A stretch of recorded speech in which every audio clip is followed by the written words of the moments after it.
السلام علیکم ورحمۃ اللہ وبرکاتہ۔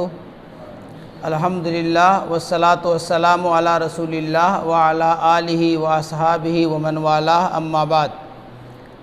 اعوذ باللہ من الشیطان الرجیم، بسم اللہ الرحمن الرحیم۔ معزز سامعین و ناظرین، آج کی اس مجلس میں سیدنا عبداللہ بن عثمان یعنی ابو بکر رضی اللہ تعالی عنہ کی جہادی زندگی کے تعلق سے مختصراً بیان ہوگا انشاءاللہ۔ عبداللہ بن عثمان یعنی ابو بکر صدیق رضی اللہ تعالی عنہ تقریباً نبی اکرم صلی اللہ علیہ وسلم کے ساتھ تمام جہاد اور غزوات میں شریک رہے۔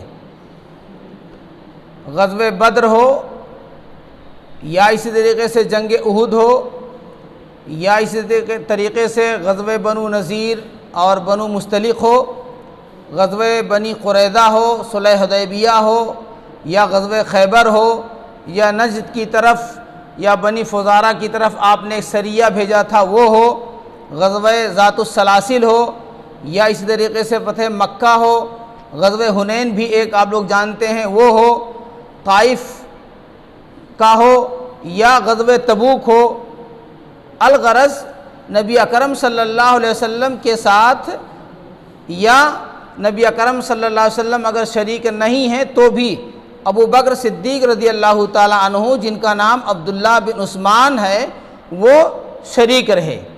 تو آج کے اس بیٹھک میں، اس نشست میں آپ کے سامنے ابو بکر رضی اللہ تعالی عنہ کی جہادی زندگی کا بیان ہوگا۔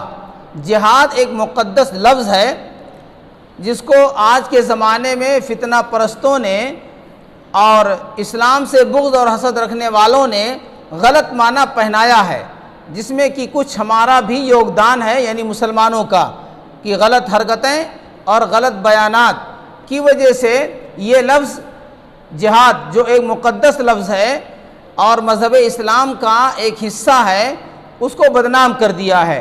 بہرحال یہ ایک الگ موضوع ہے، جہاد کے تعلق سے کبھی انشاءاللہ الگ بیان کرنے کی کوشش کریں گے۔ آج آپ کے سامنے ابو بکر عبداللہ بن عثمان رضی اللہ تعالی عنہما کی جہادی زندگی کا مختصراً بیان کرتے ہیں۔ میں نے آپ کے سامنے بیان کیا کہ تقریباً تمام غزوات میں ابو بکر صدیق رضی اللہ تعالی عنہ شریک رہے۔ یہ ان کی بڑی فضیلت ہے۔ آئیے اس تعلق سے سب سے پہلے ہم ایک روایت دیکھتے ہیں۔ بخاری شریف کی ایک روایت ہے، کتاب المغازی میں ہے اور 4270 نمبر کی حدیث ہے۔ یہ 4270 نمبر کی یہ حدیث ہے۔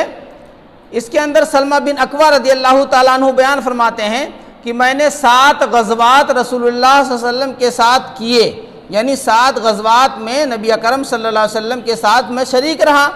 اس کے علاوہ اور دیگر جنگی مہم نبی اکرم صلی اللہ علیہ وسلم نے جو روانہ فرمائے اس میں بھی میں شرکت کرتا رہا۔ ان کی تعداد 9 ہے اور ان تمام میں ابو بکر رضی اللہ تعالی عنہ ہمارے ساتھ ہوتے تھے۔ کسی میں امیر یعنی کمانڈر ان چیف ابو بکر ہوتے تھے اور کسی میں اسامہ بن زید رضی اللہ تعالی عنہ ہوتے تھے۔ یہ بخاری شریف کی روایت ہے جو میں نے آپ کو بتایا 4270 نمبر کی، سلمہ بن اکوع رضی اللہ تعالیٰ عنہ بیان فرماتے ہیں۔ تو معلوم کیا ہوا کہ ابو بکر رضی اللہ تعالیٰ عنہ نبی اکرم صلی اللہ علیہ وسلم کے ساتھ شروع سے لگے تھے اور لگے ہی رہے، اور جو غزوات شروع ہوئے ہیں مدینہ میں آنے کے بعد میں ایک اسلامی ریاست کے قیام کی جب شروعات ہوئی تو مکہ والے جو ہجرت کر کے مسلمان وہاں سے آئے تھے ان کو دیکھ کر کے اور جل بھن گئے کہ ان کی تو اور طاقت اکٹھا ہو رہی ہے، ایک اسلامی غزوات، ایک اسلامی ریاست قائم ہو رہی ہے، تو وہ ریشہ دوانی کرتے رہتے تھے۔ تو ان ریشہ دوانیوں کو کچلنے کے لیے، فتنہ و فساد کو ختم کرنے کے لیے نبی اکرم صلی اللہ علیہ وسلم نے غزوات کی شروعات کی، جہاد کی شروعات کی۔ بہت سارے لوگ کہتے ہیں نا کہ نبی اکرم صلی اللہ علیہ وسلم نے جتنے غزوات اور جہاد کیے ہیں وہ سب دفاع میں تھے۔ ایسا نہیں تھا، دفاع میں بھی تھا اور آپ نے پیش قدمی بھی کی۔ جب فتنہ و فساد پیدا کیا فتینوں نے تو آپ صلی اللہ علیہ وسلم نے پیش قدمی کی، بڑھ کر کے اس کو آپ نے ختم کرنے کی کوشش کی اور آپ نے ختم بھی کیا۔ تو ابو بکر صدیق رضی اللہ تعالی عنہ جو ہیں وہ تقریباً تمام غزوات اور سرایہ میں شریک رہے، اور کہیں کمانڈر کی حیثیت سے، کہیں سپاہی کی حیثیت سے۔ یہ ان کی بہت بڑی فضیلت ہے اور بہت بڑا مرتبہ ہے۔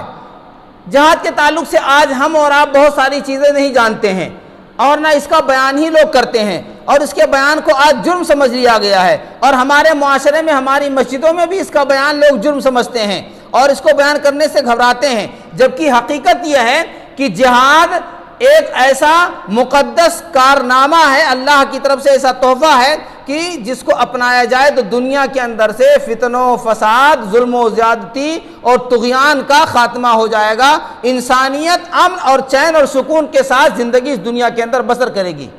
یہی مقصد ہے جہاد کا۔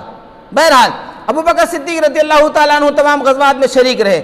اب تمام غزوات میں شرکت اور ان کے کارنامے اور ان کے مشورے اور ان کی قربانیاں اور ان کی لڑائی، جہاد کرنا اور دشمنوں کو مارنا اور زخم کھانا، یہ تمام چیزیں ایک لمبی تفصیل ہے، تمام غزوات کا مکمل یا مختصراً بیان یہاں نہیں ہو سکتا۔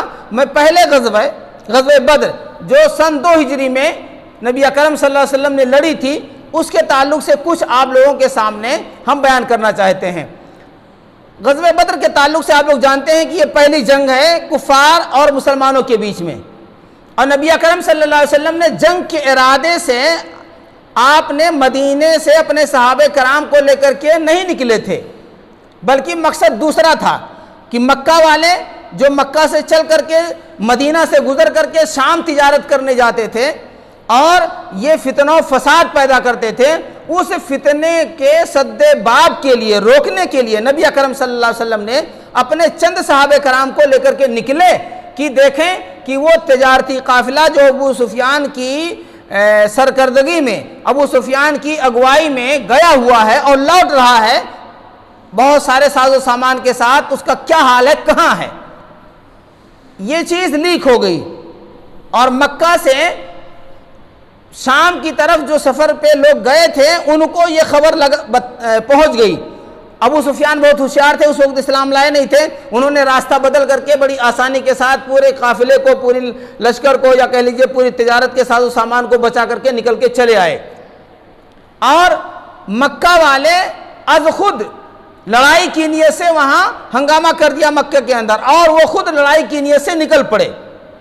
حالانکہ صحابہ کرام اور نبی اکرم صلی اللہ علیہ وسلم لڑائی کی نیت سے نہیں نکلے تھے، لیکن مکہ والے جو تھے ان کا منوبل بہت اونچا تھا اور ان کے سینے میں آگ جل رہی تھی کہ ہمارے ہاں سے گئے ہیں، وہاں امن و چین کی زندگی گزار رہے ہیں اور وہاں ان کی طاقت مضبوط ہوتی جا رہی ہے اور بہت سارے کام وہاں وہ کر رہے ہیں، تو وہ ریشہ دوانی کرتے رہتے تھے۔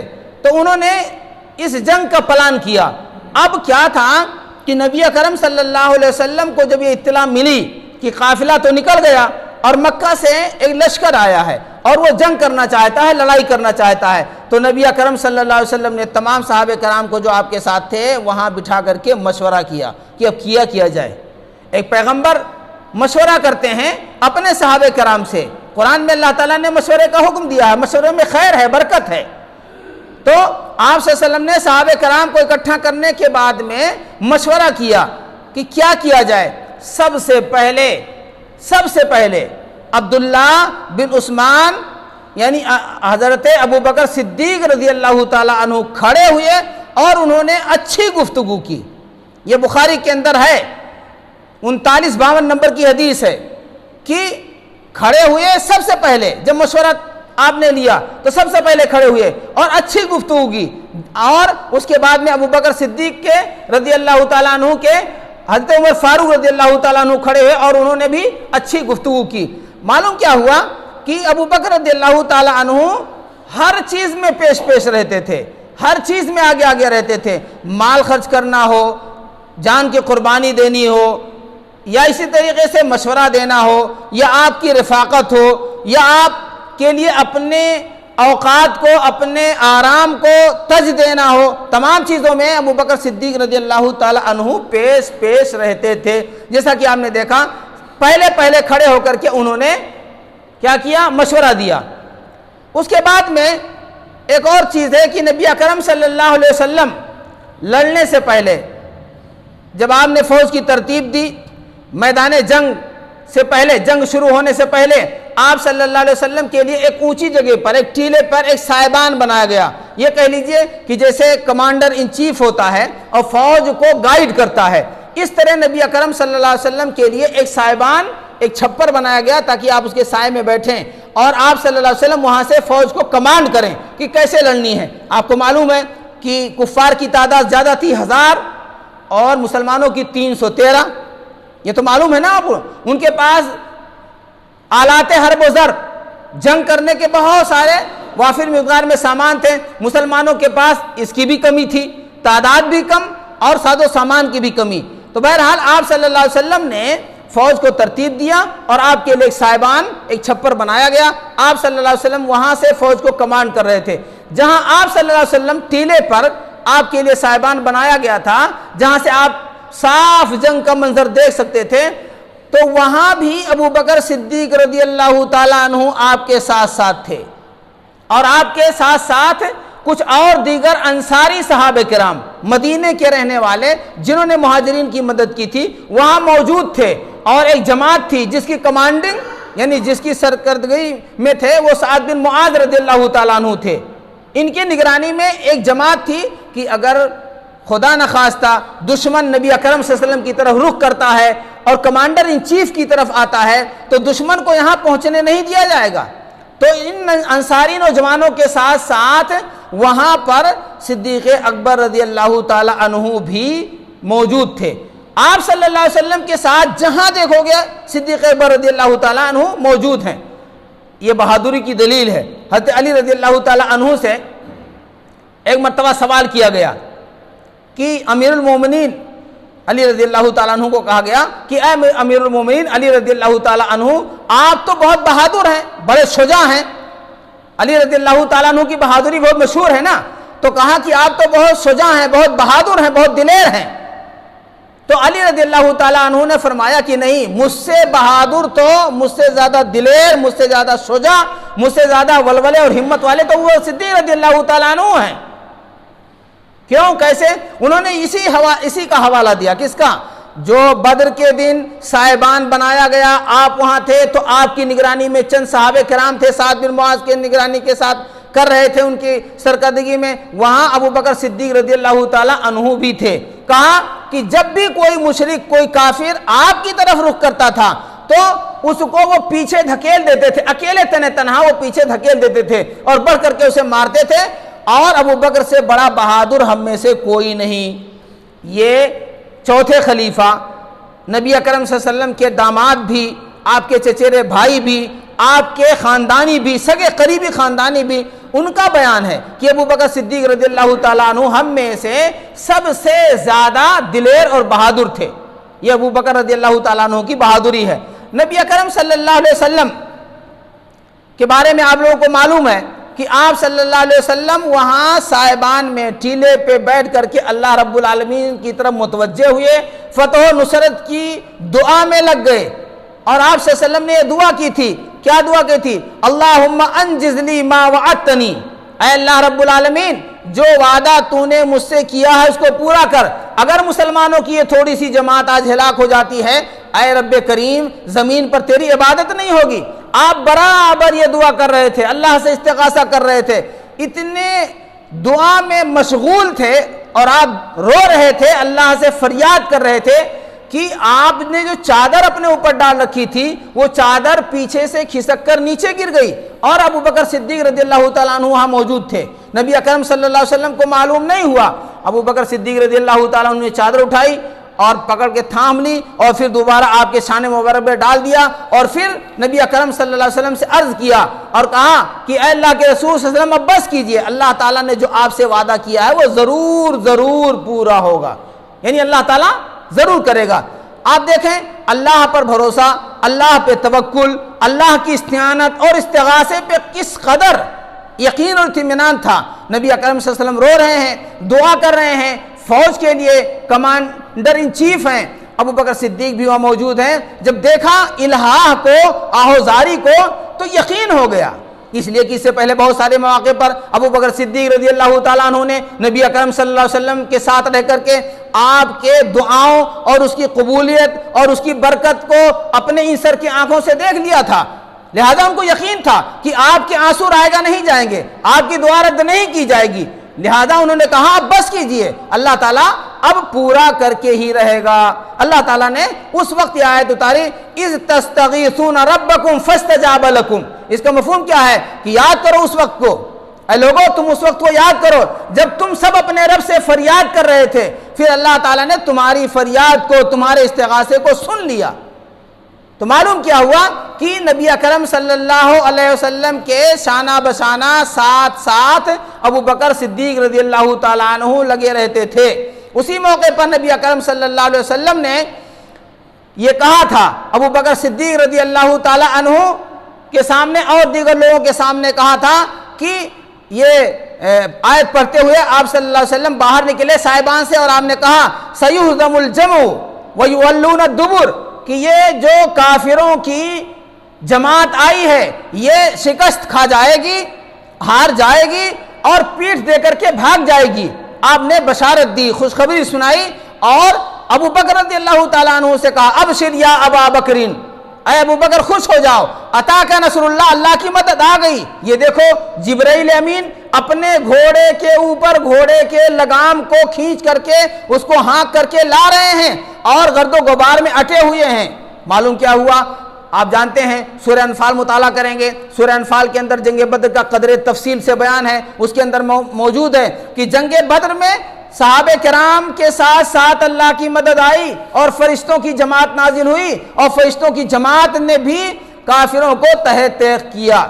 وہی چیز آپ نے فرمایا اے ابو بکر خوش ہو جاؤ، اور یہ فرشتے آ گئے ہیں، جبرائیل آئے ہیں اور یہ گھوڑے کے لگام کو تھامے ہوئے ہیں۔ تو بہرحال ابو بکر صدیق رضی اللہ تعالیٰ عنہ آپ کے ساتھ ساتھ رہتے تھے۔ جب گھمسان کی خوب جنگ شروع ہو گئی، آپ صلی اللہ علیہ وسلم نیچے لائے، تشریف لائے اور لوگوں کے ساتھ قتال بھی کیا۔ ابو بکر صدیق رضی اللہ تعالیٰ عنہ نے بھی لوگوں سے لڑنا شروع کیا۔ اسی موقع کی بات ہے کہ ابو بکر صدیق رضی اللہ تعالیٰ عنہ کے ایک صاحبزادے عبد الرحمن بن ابی بکر اس وقت اسلام نہیں لائے تھے، اور مکہ والوں کی طرف سے، کافروں کی طرف سے حالت کفر میں لڑنے آئے تھے، وہ لڑ رہے تھے اسی جنگ بدر میں، بعد میں ایمان لائے۔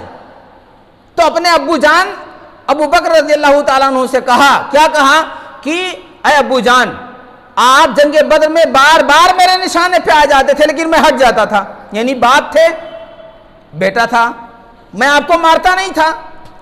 باپ بیٹے میں بڑی محبت ہوتی ہے، وہ حالت کفر میں تھے، وہ حالت ایمان میں تھے، تو کہا آپ بار بار میرے تلوار کے زد میں آ رہے تھے لیکن میں نے آپ کو چھوڑ دیا۔ جواب سنیے، یہی ایک مومن کا، مومن کامل کا، صدیق کا جواب ہونا چاہیے۔ جواب دیا کہ جانے پیدر اگر تم میرے تلوار کے سائے میں آ جاتے، قسم اللہ کی میں تمہیں نہیں چھوڑتا۔ کیوں؟ اس لیے کہ کفر پیارا نہیں ہے، اسلام پیارا ہے۔ کفر میں ہے تو بیوی نہیں، بچہ نہیں،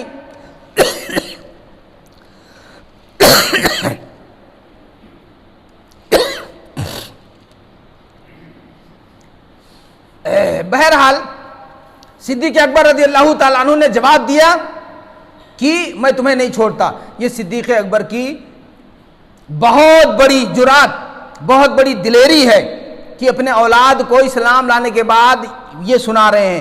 یہی جذبہ آج مسلمانوں کے اندر ہونا چاہیے، یہی جذبہ نوجوانوں کے اندر ہونا چاہیے، یہی جذبہ بوڑھوں کے اندر ہونا چاہیے کہ اپنے مومنین بھائیوں کے لیے نرم رہیں اور اپنے دشمنوں کے لیے سخت رہیں۔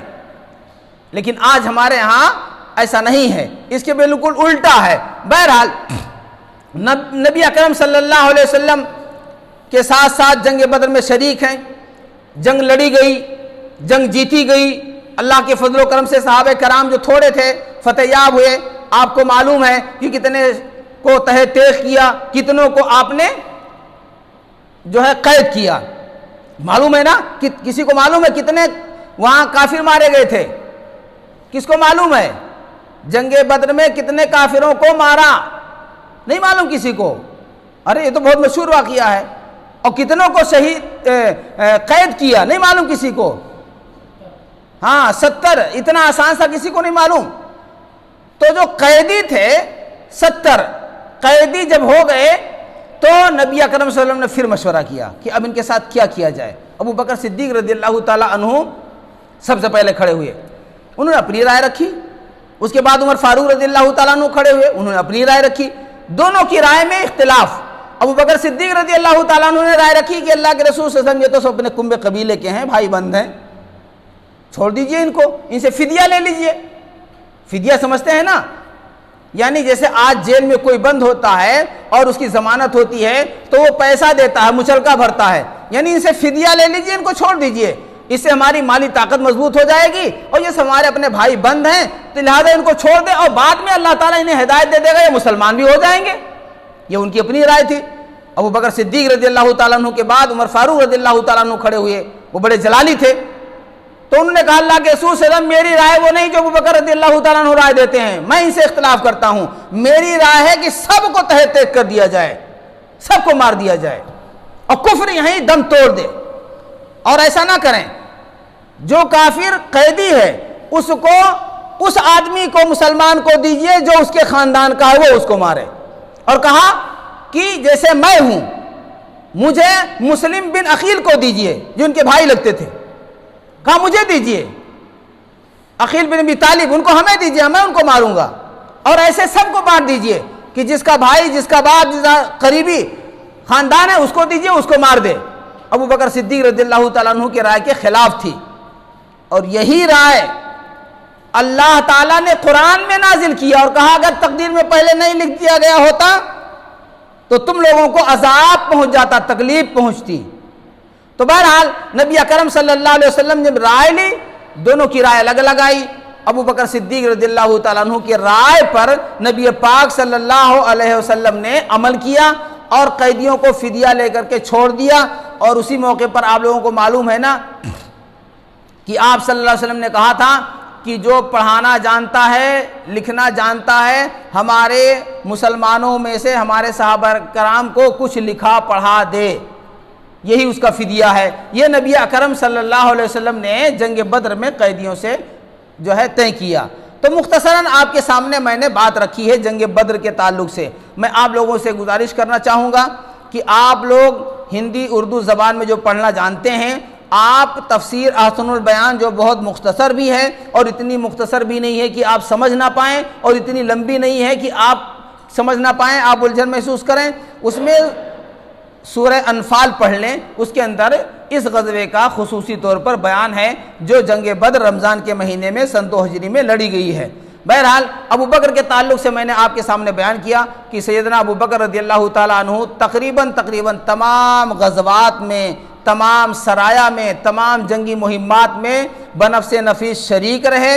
کہیں تو فوج کی کمانڈنگ کر رہے تھے، کہیں سپاہی کی حیثیت سے تھے، جیسے میں نے سلمہ بن اکوع رضی اللہ تعالیٰ عنہ کی ایک حدیث آپ کو پہلے بتائی ہے، اور آپ صلی اللہ علیہ وسلم کے ساتھ ہمیشہ رہتے تھے۔ اور پھر اس کے بعد میں نے آپ کے سامنے جنگ بدر کے تعلق سے مختصراً یہ بتایا کہ ابو بکر رضی اللہ تعالیٰ عنہ کی کیا کیا قربانی رہی۔ ابو بکر صدیق رضی اللہ تعالیٰ عنہ مشورہ دینے میں آگے کہ آپ لڑیے، آپ گھبرائیے نہیں، ہم سب آپ کے ساتھ ہیں۔ ابو بکر صدیق رضی اللہ تعالیٰ عنہ نے مشورہ دیا کہ ان کو سب کو چھوڑ دیا جائے، فدیہ لے لیا جائے۔ ابو بکر صدیق رضی اللہ تعالیٰ عنہ آپ کے ساتھ ساتھ صاحبان جہاں بنایا گیا تھا، آپ نگرانی کر رہے تھے، وہاں موجود رہے اور آپ کی نگرانی کر رہے تھے۔ جو کوئی کافر ادھر رخ کرتا آپ اسے مار بھگاتے۔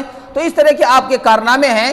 تو انہی چیزوں پہ آج اس بزم کو ختم کرتے ہیں انشاءاللہ۔ پھر آئندہ آگے ابو بکر صدیق رضی اللہ تعالیٰ عنہ کے تعلق ہی سے اور باتیں آپ کے سامنے رکھی جائیں گی۔ اس مختصر مجلس میں آپ کے سامنے جنگی مہمات یا جہادی زندگی کے تعلق سے بہت مختصر ابو بکر صدیق رضی اللہ تعالیٰ عنہ کے کارنامے رکھے گئے ہیں۔ ضرورت اس بات کی ہے کہ ہم اور آپ ابو بکر صدیق رضی اللہ تعالیٰ عنہ کے کارناموں کو پڑھیں۔ اس میں ہمارے لیے ثواب بھی ہے، ہمارے لیے عبرت بھی ہے، ہمارے لیے نصیحت بھی ہے، اور ہماری زندگی کے اندر جلا بھی انشاءاللہ اس سے ہوگی۔ اللہ تعالی ہم کو اور آپ کو تمام لوگوں کو سننے سے زیادہ عمل کی توفیق عطا فرمائے۔ السلام علیکم ورحمۃ اللہ وبرکاتہ۔